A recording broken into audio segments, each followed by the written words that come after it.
Olá, colegas professores, tudo bem? Eu estou aqui novamente no meu estúdio para a gente conversar um pouquinho hoje sobre um assunto que é até bem abordado nas aulas de arte, quando nós trazemos a música para dentro da sala de aula, que é a paisagem sonora. Bom, esse termo paisagem sonora, ele foi criado pelo Murray Schafer. Schafer, ele é mundialmente trabalhado, estudado, né, até hoje devido à sua importância.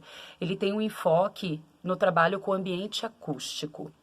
E no desenvolvimento dos seus estudos, ele criou termos que são relativamente importantes quando a gente traz essa questão da paisagem sonora para dentro da sala de aula. Como, por exemplo, a questão da limpeza de ouvidos, a questão da fuga de sons. Bom, em 1977, ele lança o seu livro chamado A Afinação do Mundo. Nesse livro, ele traz algumas terminologias, como a palavra soundscape, né, que traduzido seriam paisagens sonoras, porque a palavra soundscape, ela faz uma certa analogia à palavra landscape, que significa paisagem no sentido relacionado ao som. Um dos seus livros mais conhecido no Brasil, né, dos mais conhecidos no Brasil, é O Ouvido Pensante, onde o autor então aborda desde os sons e ruídos naturais, como por exemplo um trovão, o vento, tempestades, até aqueles sons que são produzidos pelas pessoas, pelas grandes cidades, como o trânsito, como uma chaleira fervendo, água, como uma porta batendo, fechando, né? Então, como eu já citei no início dessa conversa, o Schafer ele cria conceitos, né? Como, por exemplo, limpeza de ouvidos. O que viria a ser uma limpeza de ouvidos? O que o autor quis dizer com isso? Ele quis dizer que nós precisamos limpar os nossos ouvidos, prestar atenção aos sons do nosso ambiente, aos sons que estão lá fora, aos sons que estão aqui dentro do espaço onde estamos, os sons nossos de dentro. Nós precisamos conseguir expandir a nossa percepção auditiva. É nesse sentido. E isso só se faz como? Isso só se faz como uma espécie de treino, né? Nós precisamos nos concentrar para que a gente consiga, então, prestar atenção a todos esses sons, direcionar a nossa escuta para onde queremos que ela se dirija. E assim a gente consegue, então, efetuar uma certa limpeza nos nossos ouvidos, direcionando quais sons são interessantes para cada momento que a gente queira, então, ouvi-los. Bom, em um dos meus vídeos eu comento com vocês da importância da gente sempre levar para a sala de aula músicas que não tenham letra, né? Elas são muito importantes. Por quê? Porque a música que tem letra, ela acaba dispersando, de certa forma, o nosso estudante, porque ele vai prestar atenção no que a letra diz e ele vai se distrair facilmente, né?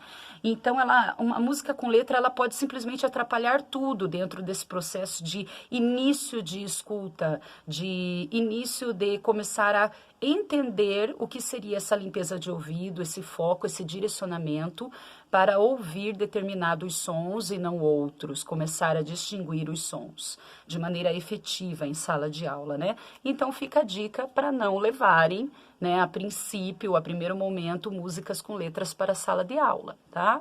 Bom, a questão da ecologia acústica, que é estudada pelo Schafer, ela também é conhecida como ecologia sonora. Ela trata do estudo do ambiente, mas o estudo dos sons desse ambiente. Então, ela analisa os efeitos desse ambiente acústico e também as consequências, até comportamentais mesmo, nossas, dos seres vivos. Por exemplo, em uma das entrevistas do Schafer no YouTube, ele coloca lá, ele aponta que o ruído seria o quê? O ruído seria um som indesejado. É algo que nos incomoda, é algo que eu não quero naquele momento.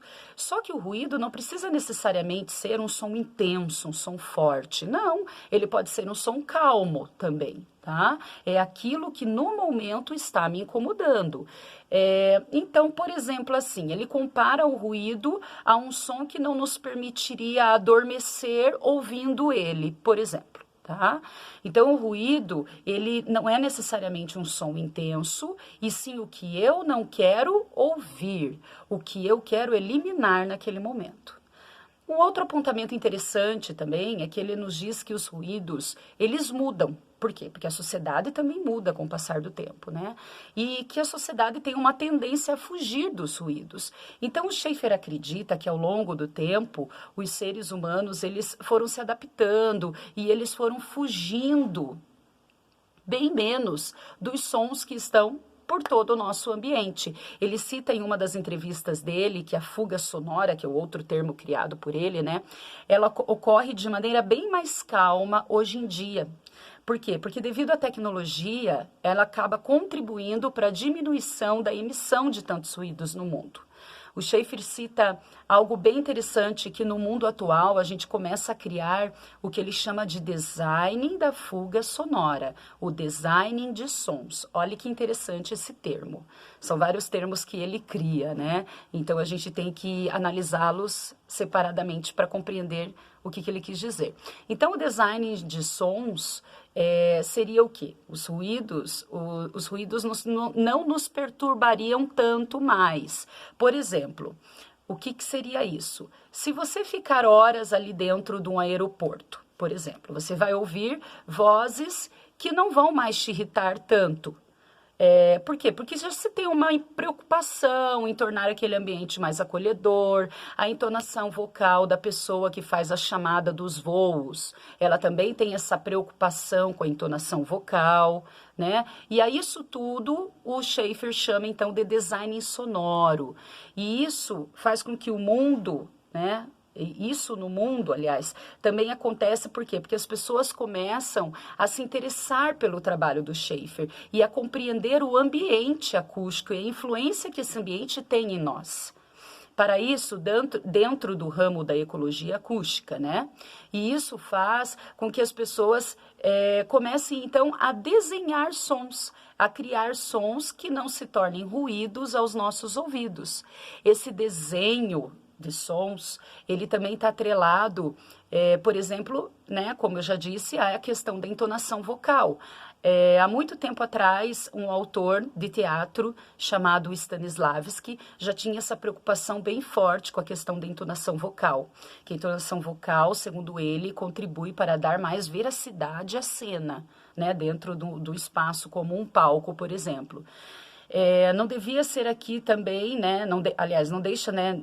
Não deveria ser também somente isso, claro, mas não deixa de ser também uma grande ferramenta a questão da entonação vocal dentro dessa preocupação do design sonoro, tá?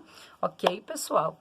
Bom, quando eu quero terminar e quando eu digo assim que nós, enquanto professores, temos que levar essa preocupação para os nossos estudantes, porque realmente a questão da paisagem sonora, do ambiente sonoro, do mundo que nos cerca, dos sons que nos cercam, essa percepção contribui muito para que o nosso estudante comece a identificar todos os elementos sonoros. Tá? E eu quero terminar com as palavras do Schaeffer mesmo, para que a gente sempre consiga cada vez mais estarmos atentos aos diferentes sons, a transmitirmos isso aos nossos estudantes, essa compreensão dos sons ao nosso redor, dos sons produzidos pelo ambiente, produzidos pela conversa ao lado, enfim, saber distinguir todos esses sons. Também os sons, como o Schaeffer chama, os sons do passado, os sons do futuro, né?